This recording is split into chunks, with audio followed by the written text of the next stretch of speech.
David Andrew Weeb, founder of Spark Infinity niche-based Facebook group. David, what is going on in Spark Infinity? Spark Infinity has been growing pretty rapidly since January.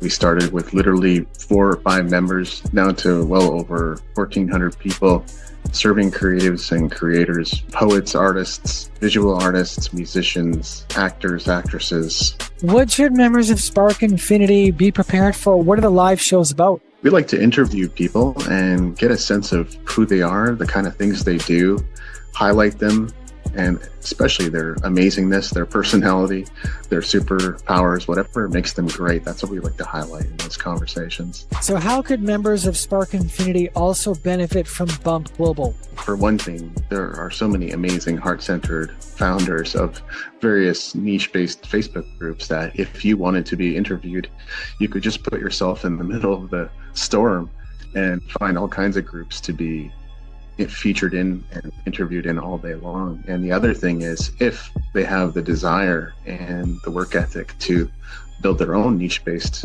Facebook group and blow it up, that's another opportunity that's waiting for them. And I only see things growing from there. Spark Infinity. I know we're starting a little later than promised. Nobody's fault. And time zones are sometimes just a little bit challenging. But today I've got a couple of special guests. And this one man, he gave me a glowing review on my first book, The New Music Industry, and he's intensely passionate about the music business. It's Scott Kirby, also known as Ned. Ned, how you doing? I am doing great, David, and it's awesome to see you. It's been a long time since we chatted after my first pamphlet came out called Music Strike, but it's been over a decade or something like that. So yeah, it's great to see you. About 8 or 9 years. It is really good to see you. It's good. It's good to catch up because we can talk about AI and other things that are going on with Salt and Pepper and Universal and some other really important things. Yeah, major changes in technology. And you also brought along with your friend Eric. Would you like to introduce Eric? I'd love to. Eric is the guy who married my wife Raquel and me. He's a very great keyboard player, and he also played sax with a guy named Marcus Witt, who became internationally famous and was also a preacher for the biggest church. He was the Spanish minister, I think, for what's the name of the church? The Joel Osteen thing, Eric? I forgot what it was called. Lakewood Church at Houston. Lakewood Church, yeah. So he's very famous. So Eric got invited to go up there, and he said, "I don't want anything to do with these hacks." Being a good Christian, he said, "I'm not a Christian anymore. These guys are ridiculous." But he's a great keyboard player, and he also is very passionate about the music industry. And we have both been trying to rally musicians and producers in Mexico. We talked to some colleges and had a great response. But trying to get musicians, David, it's just they're so set in their ways. They're like deers in the headlight, and they love the status quo, even if they don't like the status quo. It's like they know, it's like, this was said, it's a horrible, horrible parallel. But the Jews that were in ghettos and by the Nazis in Poland were said, hey, we're going to go somewhere else. We're going to resettle. And even though it was terrible in the Warsaw Ghetto, they said the terrible place we know is better than the unknown place that we don't know. In other words, we know this is horrible, but we don't want to go anywhere else. So Eric and I talked to these guys about AI, about the band, the Velvet Sundowners that and Spotify had 1 million streams and wasn't even a human being wasn't even involved. And Eric and I were trying to say, this is a real threat to you people. And no luck. We couldn't get them to realize that it's clearly a threat. It's a threat right now. And in a year, it's going to be a bigger threat. In 5 years, it's probably going to put you out of business. I have to agree, like musicians aren't self-determined, or another way I would put it is they're not entrepreneurial enough. This is why I ended up launching Music Entrepreneur HQ. I ran it for about 10 years. I provided resources and books and blog posts and podcast episodes and videos and courses and anything I could possibly make to share with musicians that if you want to make a serious go of this, you need to figure out how you're going to make it happen. And unfortunately, I still find that so many musicians have trouble adopting that type of mindset. Well, one of the things that you're doing, David, that I really admire is you're trying to help independent musicians. And a friend of mine, well, both of ours, named George Howard, is trying to come up, has just launched a song called Harmonic that's trying to help independent musicians. But the problem I see with both you and George is one of economics. It's like, okay, major labels are making $70 million a day. And I wonder how much of that $70 million, how big could that get? I mean, I can't multiply 70 million times 365, but I don't know if the public wants to give that much more money to anybody else other than the 70 that the major labels are already getting. So my philosophy has always been, look at the major labels 70 million and ask yourself a question, David. Is there anything these guys that are doing that is illegal that we could go after them at the Supreme Court? Well, the Sherman antitrust law is one of them. They're fixing prices is another. They're ignoring the 35-year Copyright Reversion Act. That's another. So, but the thing is, David, you need a union to do this. And Eric and I can't get these guys to form a union. So let's go back to 2002, David. Let's remember that when Steve Jobs started the Apple Music Store, he could have gone two places. He could have gone to the labels who don't really do anything, or he could have gone to the artists who do everything. But he went to the labels because he knew they'd listen, he knew they were business people, and he knew he could get right down to business with them. If he was going to go to the musicians, David, who would he go to? What's the name of the guy? There isn't one. They don't have a union. So he said, well, I know that the musicians are the one that do all the key work, but they don't have a representative for us to go to. So we're going to have to go to the five. There were 5 major labels then. We're going to have to go to them, even though they don't do anything, because we'd like to go to the musicians and get them involved, but there isn't anybody to get involved because they don't have a spokesperson. Well, that's exactly right. Like, we're so fragmented as musicians. Yeah. Like, there's municipal associations or municipal organizations that serve musicians. Although we were talking about before the show, these unions really don't do a darn thing. I paid my membership fees for, I don't know, 2 or 3 years. I don't even know what it was, $200, $300. They didn't do a darn thing for me. I didn't make any extra money. There were no gigs. I couldn't get anyone to play with me either who are more experienced musicians. I had this vision of forming a trio at the time. I wanted to play acoustic guitar, video game music, classical, a whole mix of stuff, have a pianist and a bass player. And there were people like, yeah, I'm really interested, but you're going to have to pay me for everything that you do, including rehearsals. And I thought, no, I'm asking you to join my band. We're not talking about money just yet because we're going to have to practice and rehearse. Yeah, of course. And I've always found, and maybe Eric, who knows way more professional musicians than I ever would, but excuse me, if they're asking for money straight out of the gate, you know that there's something wrong because they don't believe in the mission.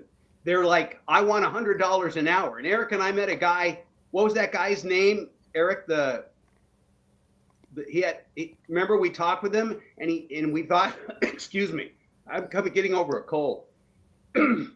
The guy that we talked to, and he wanted to get $50 an hour, and we said, no, forget it. We don't want to talk with you. It was Peter Cathy. Peter Schultz, or what was his last name? Schmaltz? Cathy. Cathy. Sorry, guys, hang on. Let me go get a drink. Sorry. Anyway, I hope this doesn't screw things up. I got to get some water. I'm still a little sick. Well, this is fun. Things do tend to come up on a live stream. So what are you going to do? Yeah. Right? Yeah, that's right. That happens. Then what can you do? Yeah. just run. Yeah, It's but live.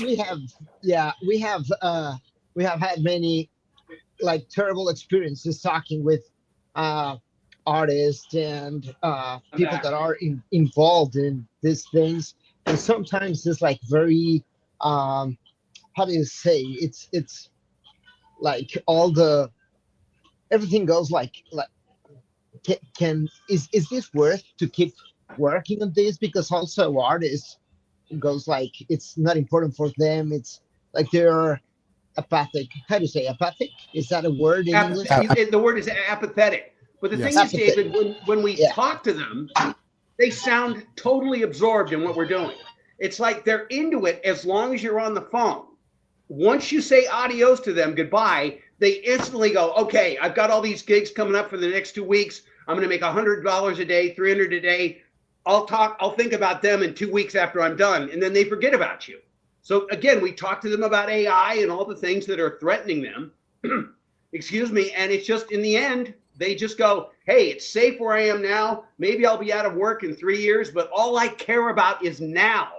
That's all they care about. They don't look 5 or 10 years down the road and see how terrible things are going to be for them. It's like the pennies they can get today. Yeah, Not they're being what is penny wise happening. and pound foolish, David, actually. Definitely. I mean, that resonates with what I've shared in the Renegade Musician as well. Like, why is the debate over whether Spotify pays a penny per stream or not? Like, why is that the conversation? I don't understand.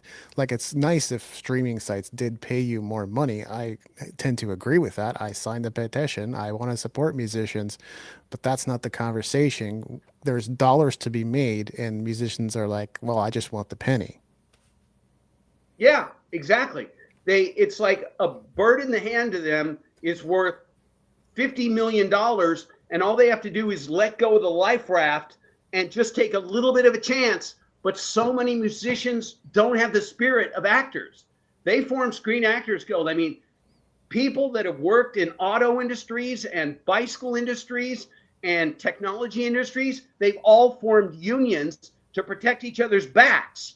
So Eric and I are constantly going, why can't we get musicians to see how much they need a union? They need a union more than anybody. But as you pointed out, David, they have unions, but they're all fraudulent. Yeah. I mean, here's something that I wanted to show you, and I hope this is okay for me to do. But Sure. If you could see this, it says DOJ targets Apple for book pricing, and David, they had to pay $450 million. So just do the thinking here, abstract fashion. If the book industry, Apple had to pay $450 for fixing prices on books, how can they get away with year after year after year fixing prices on music and not have to pay a penny? Something's really wrong with this picture. Some really bad people are in charge. Yeah, like 25 years doing that. Yeah. And so, David, let me ask you a question. So the major labels make 70, and this is like not a gotcha, David. This is something that everybody needs to think about. So the major labels, and this is just unbelievable to me, make $70 million a day. What do you think, in your opinion, do they do? What do they think they do? Or what does anybody think they do to earn 70 million or even 7 million? What exactly do they do? Payola, pay off the radio stations to get their hits played. Very interesting. Very interesting, because that would be correct. Mm-hmm. They pay off not only radio, but everybody. They buy up technology and they buy up copyrights. And they lawyer up, don't they? They use that money to hire whole tiers of lawyers to go after the bands to not give them back their copyrights, even though the 35-year Copyright Reversion Act says they have to do that. Yeah. Well, and now go ahead, Eric. Sorry. Go ahead, pal. Yeah. Now we have this other situation that the major labels, when they violate the copyright law, it's okay. But when Suno or another brand violate the copyright law, then they sue them. The major labels are suing Suno and some other brands like names like this because they are violating copyright law. So, well, this is like kind of weird. But David, don't you think it's incredible? You know about is it Suno or Sono, whatever, the company that helps make AI music? You know of it? I'm sure you do, David, right? I know of a few, and I think I've heard of that one for sure. Well, the weird thing is that the major labels, being the major labels, are thinking, okay, if these songs that are made by robots and machines have copyrights, they belong to us because we're the major labels and we want everything. I know. So that's exactly nobody's getting anything. the more the industry goes on, David, the more power they get. Yeah. It's frightening. It's like a science fiction movie. It certainly doesn't help that these AI tools are essentially copying pop music from the last 20 years, which, as we know, hasn't really changed or evolved a whole lot. We got trap beats, we got baby voice vocals, and we got mumble rap. And of course, something so synthetic could be easily imitated by AI. That's one of the problems right there with the AI music scene. You would be correct. Eric, have any thoughts on that? Yeah, well, I'm only like very surprised that the AI music that is now in the top music on Spotify lists and like selling like crazy or being heard like crazy on Spotify. Well, now if the major labels owns that copyrights, well, there be just skipping the human creators and just getting more and more and more money, and they will keep finding more different ways to earn more money every single day. And So what David, go ahead. Go ahead. The weirdest thing about that is this, right? That I already know. I've worked for companies and have provided some of my writing as training data for AI. How come is it that if music is created using AI, that the labels are saying we own this, but publishers are not going after chatbots saying, hey, that's our writers writing and you're taking it? How come that's not happening? Shouldn't it be happening too? Yeah, absolutely. But I think it's the exact same reason that I showed you the thing about the DOJ suing Apple 20 years ago or whenever it was for $450 for writing, for price fixing on books. And yet, honestly, David, I swear, I think in music, it's like the wild, wild west. I think anything goes if the major labels are in charge. I think they can do anything they want, unabated, have no one stop them, and be the fastest guns in the West and blow away their competition. I don't think they fear anything or anyone. Also, I am thinking at the same time I'm going to be talking. So this is like just to think. In Mexico and many places in America Latina, the publishers just go to the venues and ask for a fee. It's like in these days when we have metadata is not that important because they are not saying, well, you play here like 250 times this song, so you have to pay me this amount of money for this artist. No, it's like they just go to the venues and ask for a fee, and that's good. That's it. Every single month they'll be there asking for money. So they go to many different venues. They go on a circuit, right, Eric? They go on a circuit. That's right, and they get the money, and so they survive the publishers.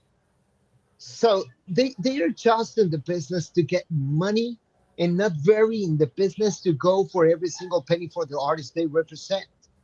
So if there is another guy, big guy, that can offer them more money, they will go after that. Like they will go and to put their hands in front of them. If what I am thinking now, I have no proof of this, just to think, if the major labels can go and give them money so they don't do what you were asking, I think you were asking, David, maybe they're just taking the money. Maybe, I don't know, but just saying. Well, that's the interesting thing. It's what George Howard said and what David Byrne said. And also Ron Knox, the guy who wrote an article in Wired, David, that said the music industry should be completely blown up. They said the money goes into what Howard and Byrne, David Byrne, a talking head, said. They said it's a big black box, meaning it's totally opaque. You can't see anything in, but all this piles of $1,000 notes, bills comes into this, and then a few dollars come out to the artists and the producers and the songwriters, and the artists are going, wait a minute, are we getting a fair share? How much of this are we getting? 10%? 7%, 12%, who knows? And this is the thing that we've got to have, and that everybody said, including Artist Rights Alliance, when I talked to them, Ted Kahlo, one of their goals was they want a transparent music industry. And as every year goes on, we get a less transparent music industry and a more obfuscated music industry, where the less you know, the less you see, and the more shenanigans are going on behind the scenes. You know, absolutely. And there's someone I talked to who did a deep dive. I can't confirm or deny what he said, but what he found at the bottom of that pit was essentially the music industry is a false economy unto itself. And the reason that's the case is venture capital money just flows into it. So it can perpetually survive. It doesn't need to make money, as it were. It's just a money collection tool where money is placed. Right. But That's the right. weird thing about from the year 2002, when Steve Jobs started his Apple iTunes download store, before that, there was physical product, right? So a band and a manager at least had some idea, right, David, of the amount of product that went into the stores, and they could see how much got sold. But then when things went to digital, all of a sudden it became, hey, does anybody know what the hell's going on here? How many listens are we actually getting? We've talked to Bobby McFerrin, who had the song Happy, which had a zillion streams. I think they said he got a paycheck in the mail at the end of the year for $13,000 or whatever. Well, these guys are making 70 million a day. David, unless somebody does something radical, the music industry ain't going to get better. No, I don't think it will. Yeah, well, Eric, you want to talk to David about the on Music 2020? George had a chat with our friend Dick Huey, and what that conversation was about. Yeah, well, that conversation, I have that video, was an interview where Dick Huey was he was asking some very important questions about the music industry. But what is the most amazing thing in that video for me is that George Howard, like the most important person in Berklee College of Music in the music business area, well, George Howard accepted in his words that the major labels were, how do you say, infringing or like violating the law. Is that a good way to say it? Like he accepted, and he's like a very intelligent guy saying and he's a that. lawyer as well. And he's a lawyer as well, yeah. So it's important when you hear from a guy like George Howard saying something like that, you got to pay attention. But something that also, I was in a online course at Berklee on music business with this bestseller teacher, John Kellogg. He was my teacher. And in the very first class, and also in his book, the book is called Take Care of Your Music Business. And in the first chapter, also in the first class at Berklee College of Music, he taught us that the music industry is like 90% business and 10% music. So this can show you what are the values of this industry. So money is more important than music, obviously. And No. Well, here's the thing, Eric. I don't think for 1 second that George Howard believes that, and David, you too, or that John believes that. I think it's convenient for them in their position, trying to maintain the status quo at the Berklee College of Music, that they believe that they tell people that, but I don't think they believe it. A writer on Forbes online, David, named Ian Morris said, when a kid hears a song on Spotify, to that kid, Spotify is the label. In other words, David, when you heard a song on the radio that you thought was great, did you give a rat's ass what the label was? Did you go into the record store and go, hey, I've got to have this record, but unless it's on Polygram Records, I won't buy it? Who cares? It's never been important. Never. So anyway, now the labels are violating the law. And here's one of the many laws they're violating, David. This is called the Sherman Antitrust Law of 1980. It's a federal law in the United States that competition in the marketplace It was first passed by the U.S. Congress to outlaw monopolistic practices, basically by John David Rockefeller. It says Section 1 prohibits, check this out, any contract, combination in the form of trust or otherwise, or conspiracy in restraint of trade or commerce. And that is exactly what the major labels are doing. When Steve Jobs started the Download Store, he said to all of them, and Eric and I have a giant photo, and I can show it to you, of Steve Jobs in front of a sign on a screen at the Apple launch saying 99 cents. And guess what they charged, David, for the MP3 downloads? Take a guess. 99 cents? Yeah, of course.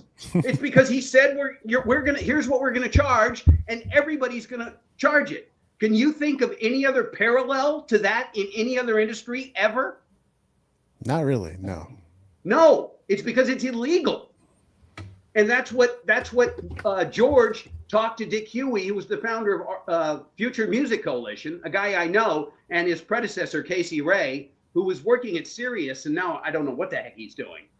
But yeah, that's what they all said. But they're another of the fake unions. Future Music Coalition, they're a fake union who never did anything. Artist Rights Alliance never did anything. And Imogen Heap, another woman I talked to, who said, without musicians and the music they make, David, there can be no music industry. Basically, she's saying musicians are the most important part of the music industry, but I don't care anymore. After she launched the site after 2 years, somehow she changed her opinion.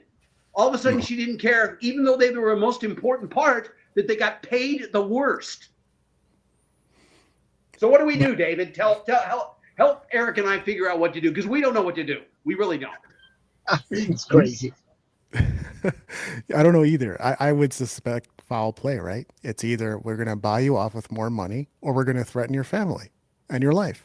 And I would, so like, this is what we have to think deeper about. Why would the elites want so much control over the music industry? And that's because it's a propaganda tool, just like the news, just like TV, just like movies are programming us all the time with information, telling us this is how the world works, this is how life works. So for them, it's clearly a vital tool to continue that propaganda and program people to be a particular way. So we're not just talking about the music industry, because that is challenging on of itself, but we're talking about governing bodies too, because they have an interest in keeping it exactly the way it is. Yeah, you are correct. And it's really sad that the only way we as little human beings can change things is to, by blood and iron, as Hindenburg said, the German chancellor, the Iron Chancellor. It's like, as long as musicians allow themselves to be treated like lemmings jumping over a cliff, David, this will continue to happen until death do us part, until God comes down in the rapture and we all go up to heaven. I don't see this ever changing until musicians ally together and put a stop to it. It's going to be more and more manipulation and exploitation constantly. Yeah. Well, we have a feeling, David, that, Ned and I, we have a feeling that maybe, because Ned has like 25 or 30 years doing this, and I have not even 10 years, but almost 10 years working with him for the music industry. But we have this feeling like this is the last call, because it's going to be like very hard in a pretty short time, because if the major labels, then they control also technology, there would be like kind of no opportunities then at that moment. So yeah, it's going to be like kind of worse. But yeah, it's just like a feeling that we're just saying, okay, we're going to leave these materials and we're going to put effort in distributing all our videos or writings or whatever, so anyone can hear or try to do something, we hope, on time. We don't know if we can make a difference here, but we're trying to do our best for this industry, because as you said, we don't know what else we can do for this. Yeah. And it's funny, David, the biggest professor at the most prestigious college in the country, George Howard, in a Twitter tweet, I want to think less than 5 years ago, said in a tweet that Eric has, and I couldn't believe he was ballsy enough to say this. He said the music industry, his words, these are his exact words, David, is really, really shitty. He used really twice, really, really shitty for 99.99. He used 29, really shitty for 9. So it's basically shitty for everybody. So if he's the big professor at Berklee School of Music, what is he doing to fix it? And if he's not doing anything, why? Well, you can speculate, you can allege, that somehow he's doing better by keeping it broken than he would be by making it fixed, right? I don't think John Kellogg thinks that music is really 90% business. I think he thinks the songs and the musicians and the production is the most important, but that's the 10%. What does the 90% even do? They send the music out, right, David? And if it's great, at least when I was a kid and it was on radio, if I heard a great song, everybody else loved it too. And boom, whether it was Stairway to Heaven or whatever, it went to #1 on the charts. So how much did Atlantic have to do with Stairway to Heaven? And how much did Robert Plant and Jimmy Page and John Paul Jones and John Bonham have to do with it? They had everything to do with it. And yet Atlantic probably made 90% of the money, according to John Kellogg, because business is 90% of the picture. Yep. It's insane. I really feel like the cookie cutter model of the last 20 years just doesn't help at all, because they're cranking out stuff that you can't really make a convincing case that it's artistic. It's let's use the same vocal style as Amy Winehouse in every song. It's let's use a trap beat. You can find sample packs for trap beats. No one has to create one from scratch. No one probably does. Producers don't. Producers just use the same, Omnisphere, whatever synthesizers are out there. They use the same products as each other. So that this cookie cutter model just makes it even more challenging to make the case that the artists matter. Yes, they did. I agree. Van Halen, Led Zeppelin, Talking Heads, love all of them to death. But we don't have those types of acts anymore. Well, we do, but they're in the far remote corners of the music industry now, where they're not anywhere near as recognized as before. Extreme is still out there playing. A lot of people don't care. Well, do you remember, David, how we talked? And I think we even talked about this before. I don't know when, maybe through the course of you and me chatting together, maybe in the last month or two, whatever, how if you took what Pinterest does with stock cars or motorcycles or pictures of pretty girls or audio equipment, you can zoom in on it and then click a button, and all sorts of people who like similar things. Well, this would be an obvious model to use that would improve the music industry dramatically. But how does it make the major labels worth $70 million? Anything that threatens the major label system, David, will be instantly destroyed. Eric and I know about a company called Cobalt that was done by a friend of Daniel X, the founder of Spotify. And it was amazing. And Eric used a version because he had an album out that was really good.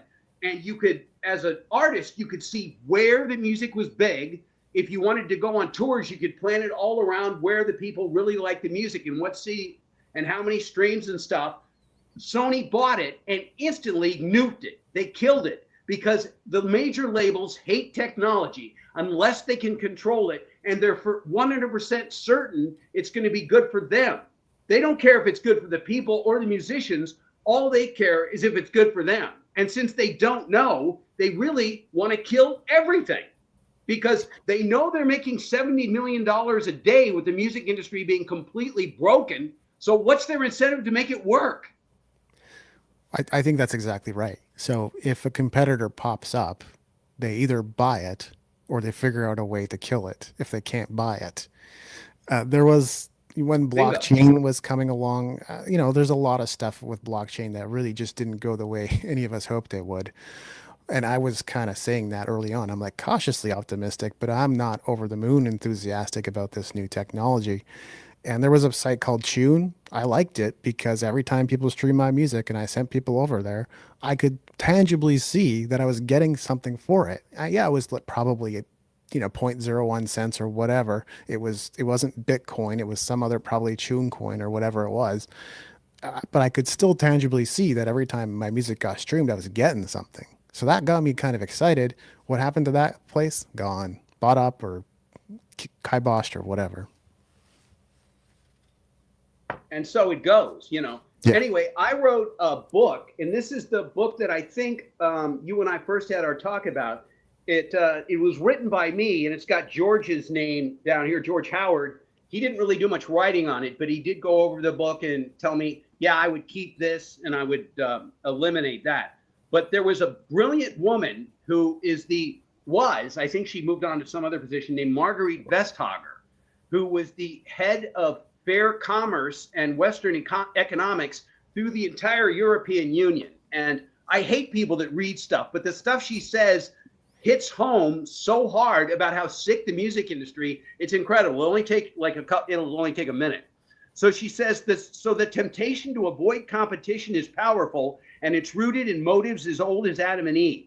Then she says, it's rooted in greed, yet for more money and fear of losing your position in the market and all, and benefits it brings. When greed and fear are linked to power, you have a dangerous mix. Guys, does that sound anything like Sony, Uni, and Warner, just a tiny bit? Greed and power? Okay, then she finishes it up with this. She says, so this is not as it should be. Sometimes companies fail to serve consumers, the major labels, best, and there are times when we need to step in to make sure that competition works the way that it should. By doing that, we help the market to work fairly because competition gives consumers the power to demand a fair deal. David, what power do we have to demand any kind of deal other than the crappy one we have now, either if we're musicians or fans? Excuse me, David, I hope this doesn't burn your ear hairs, but we get a shit deal no matter what position we are if we're not the major label, really. Yeah, 100%. So anyway, David, one of the things I wanted to ask you was, Eric, do you want to tell David about our fun time with Dina LaPointe, Steven Tyler and Aerosmith manager, and that she's a part of this sick system? Eric, you want to tell him? Yeah, well, David, we had this experience with Dina LaPointe. As my friend said, yeah, she's representing Steven Tyler and many more artists. She is like a rock star lawyer in the music industry. She's based in LA, and we talked with her, and she got mad immediately against us, and she said that she was wasting her time if we were talking about thinking about changing the music industry or the future, or envision a different music industry, or how good could it be, or what can we do for a better music industry. She was like, just, hey guys, you have just to learn the game and play it, and that's it. And then she got mad and started yelling, and now she won't take our calls again, right? We were going to have her give her money to speak at Eric's colleges, David, and then she wouldn't talk to us. And the specific question that I asked her that got her ragingly mad, I said, if you were queen of the music industry, Dina, how would it look like to you for musicians and fans in 5 to 10 years? And if she could have shot daggers out of her eyes at me for this horrible question about asking how the music industry would look better for musicians in 10 years, she hated us for this. Because this is a double-edged question. Goldman Sachs, which is a New York banking house, had an entire article, and of course it would be a banking house that would venture a guess as to what the music industry, it sure wouldn't be Sony, Uni, and Warner. They don't want to think about it. All they're thinking about is how much money they're making today. 70 million a day, they don't need to think about what's 10 years down the road. But they said it's going to look like a social media, David, maybe like Pinterest, maybe like Pinterest, with fewer people in the middle, shrinking down the number of people and fans using the social media and things like Pinterest and TikTok to bond with each other with fewer people. But of course, Dina Laporte, old, whatever, got furious with me asking her about what her vision was. David, these people just don't want to think about where things could go, that we'd be better, to quote our friend George Howard, for 99.99% of the people that are currently getting, his words, a really shitty music industry, and still are. It's still really shitty. It hasn't gotten any better. In fact, if it's possible, now it's 99.999. Add another 9%. You know, it's not getting any better. And you're right, David, when you said the music today sucks. Yeah. You know that if an AI tool could make, and a fake band called the Velvet Sundowners can get 1 million plays and there's no humans involved, what does that say how necessary humans are that make the same crappy music and have been for the last at least 30 years? I don't know how long you think it's been bad, but I think it's been bad a long time. It has been. It has been. Like the last good decade was maybe the 90s, and the last good movement was maybe the whole angry white boy era with new metal. That's what I, and I wouldn't even say I'm a huge fan of new metal, but I would say that was the last good thing that happened really in the mainstream music. I thought the 80s had good dance music. Of course, the 70s was a great decade. The It's great. 60s had Motown and the Beatles. Of course, Elvis came out in the 50s. Did you think bands like Nickelback and these kind of groups were good? Didn't they come out in the 90s or? Yeah, late 90s. No, I didn't think any of that was good. Default and Theory of a Dead Man and Nickelback. I mean, it turns out Default is way better than I gave them credit for early on, but still, it's not like I'm in love with those bands. But clearly you understand the motives of the major labels. They're going, we are upping our price from $9.99 a month, even though they were making maybe 50 million a day then doing nothing. We want to up it to $10.99 because we want to make 70 million. And their goal, David, is to lawyer up, buy all the technology, and every single band you can bully into giving up their copyrights, they're going to do it. That's what they want. Because if they control those three things and the technology they can buy from companies like Cobalt, they control the world. And they got it from doing nothing, because the musicians were never ballsy enough to form a union. And that's it. That's the simplicity of it. That's the mess of it.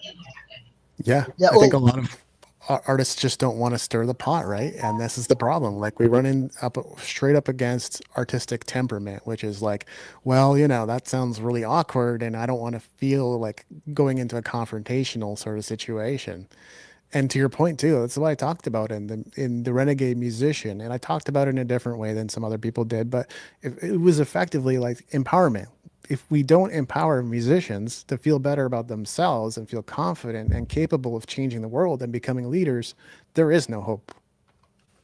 But if the colleges are paid off not to teach the truth, and South by Southwest, have you been there? I haven't, but I've been invited a couple times. Oh, okay. It's in Austin, Texas. I went to love them Austin. for years until I realized, David, after 15 years, they had no intention of making anything better. They would have panel after panel after panel, and every year nothing would improve. So I'm thinking, well, the schools aren't doing it. South by Southwest aren't doing it. The three fake music unions aren't doing it.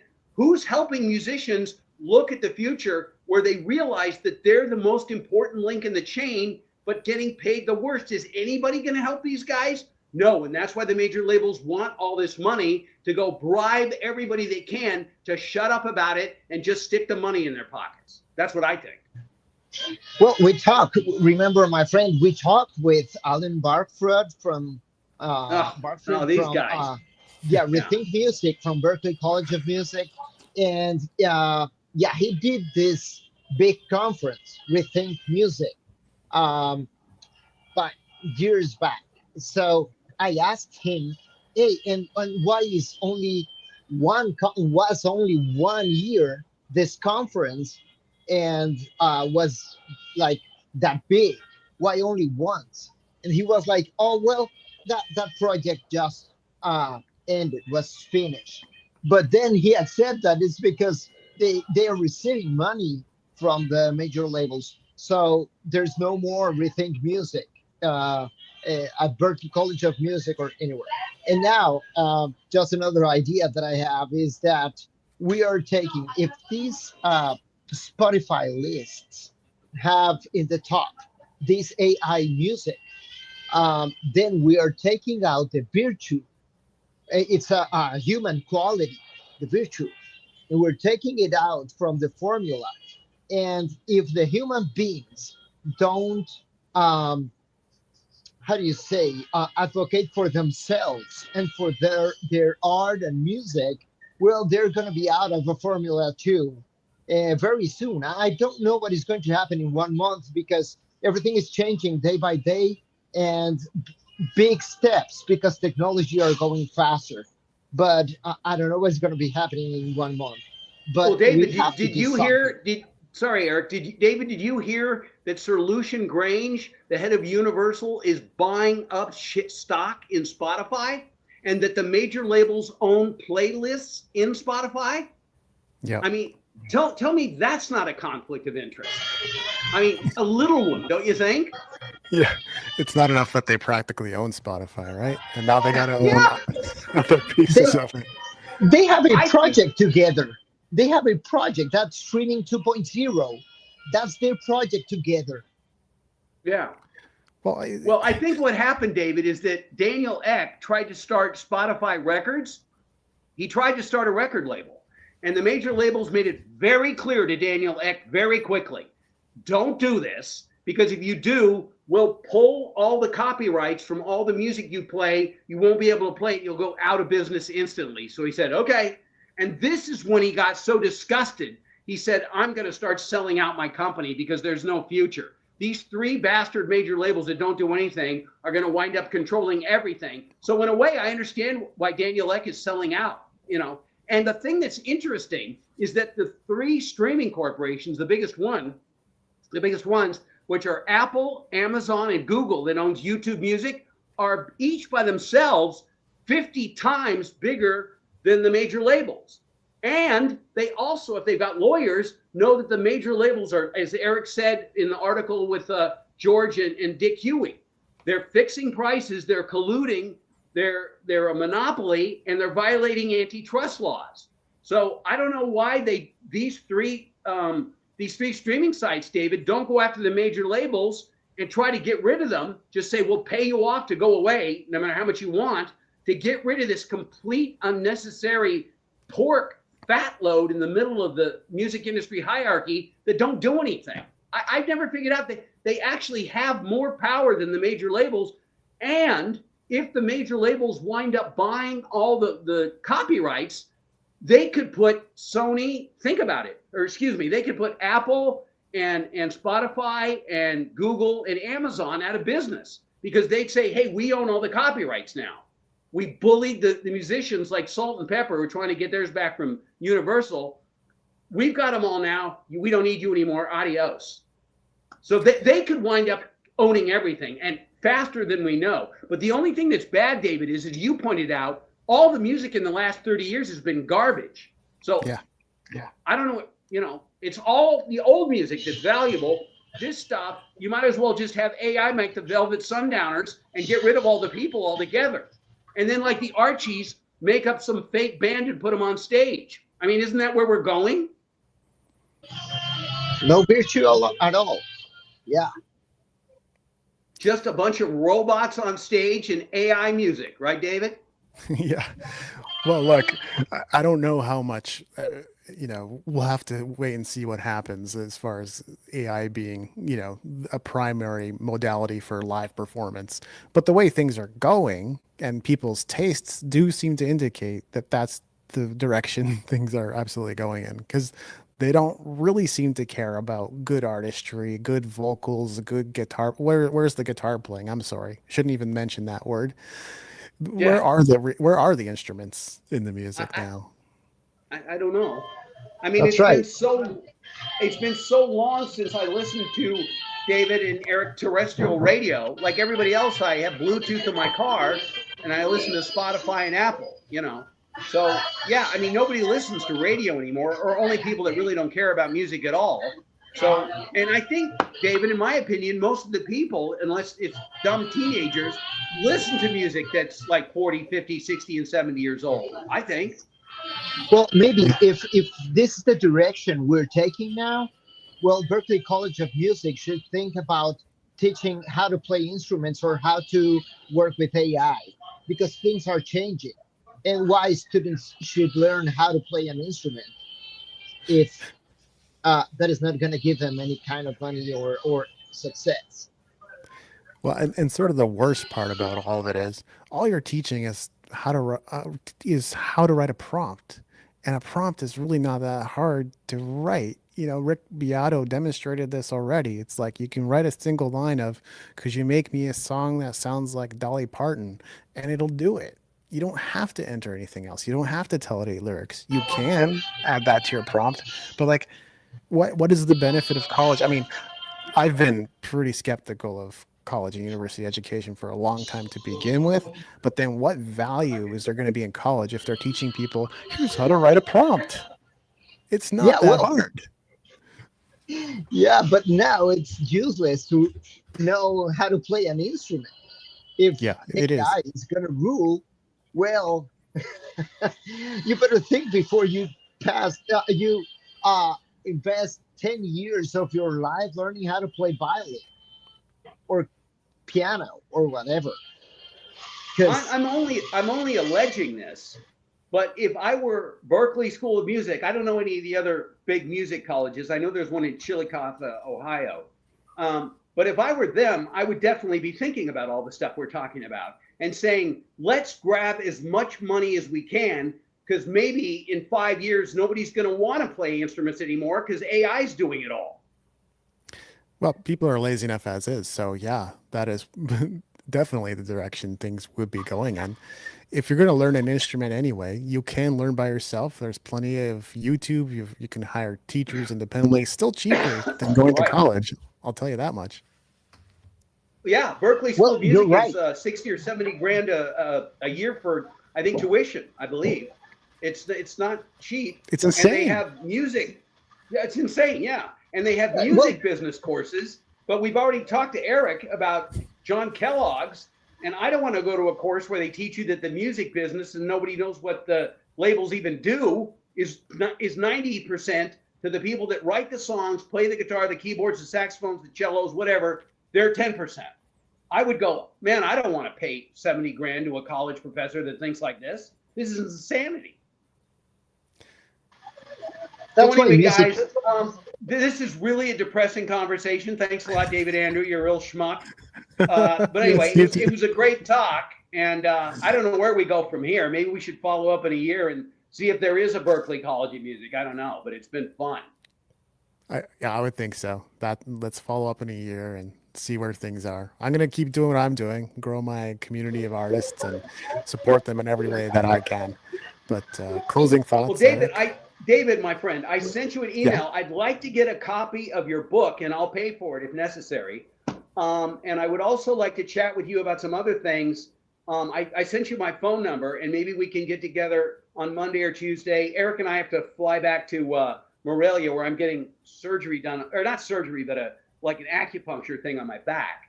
But I'd love to talk with you next week if you have any free time and run over some stuff with you, if that'd be okay. Yeah, I think Monday or Tuesday would be great. And you let me know which book you want, because like I said, now I've got 13. You've got 13? That is so great, man. That's great. I guess your latest one, right? Sure, yeah. Okay, well, Eric's going to be down tomorrow and hang out here at the beach in Ixtapa, Mexico. And then we're heading on out, I guess, on Tuesday, right, pal?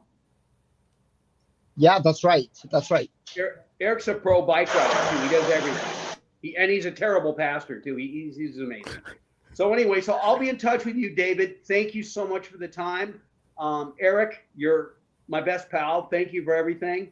And hey, I still believe, David, that a group of musicians who believe they're important, and so far I don't know if they do, maybe the old thing about sex and drugs and rock and roll is really all musicians do care about. But until I'm convinced that's true, and musicians don't care about the business aspect at all, Eric and I are going to keep plugging away. Awesome. Yeah, I have a last thought that I want to express, and is that this like very depressed conversation only shows how wrong everything is going, and that we have to like awake as soon as possible as artists and also with fans. But we gotta do a big movement, pro artists, pro humans, pro art and virtue. So I think this is as we uh, say very often, this is the last call, I think. But Hmm. we will keep working on this. Keep And hammering away. thanks, Or David. maybe David Andrew Wiebe's book might turn out to be the Gutenberg Bible of all the music books and open people's eyes, and maybe he'll have better success than you and I've had, Eric. I hope he does. But Eric, David, I'm very looking forward to getting the book. The best bet would probably be to wait till I get back to the USA on the 4th of September. And then Okay. I'd love to read it. I'll even pay for it. I'd really like to see it. So I'll chat with you about that, and we'll go from there. But Eric, thank you very much. David, always a pleasure chatting with you. And keep writing books, man. Are they having an impact on people? Are you getting some people that are really getting a lot out of these books? I assume you would, or you wouldn't keep writing them. Well, sometimes yes, sometimes no. But the Renegade Musician did reach someone in England, and I'm in Canada, right? And he came on the show. He shared about his experience. Like he was lining up opportunities just like that. And so, yeah, Great. it So you're it doing is making a doing- difference. That's great. So you're reaching your objectives. I'm sure that's what you wrote the book to inspire people to do, so they could get those results. So good for you. All right. So Definitely. I will see you guys at some point in the future. David, thanks for your valuable time on Friday. I'm sure you want to go out and eat some chicken wings or something. That'd be You great. already ate. That's right. And anyway, give my best to your beautiful wife, Eric. Tell her Oski said hello. And David, thank you, man. I'll be in touch. Thanks for everybody for the chat. It was great. Very informative. Thank you both. And if you have the opportunity, come and find us on Facebook. It's called Spark Infinity. That's the name of the group. And so, yeah, Ned, Eric, thank you. Spark Infinity, thank you. See you again soon. I will. Thank you, Spark Thank Infinity. you very We'll much, talk to you David. later. Thank you, Thank you. Spark Infinity. Bye bye.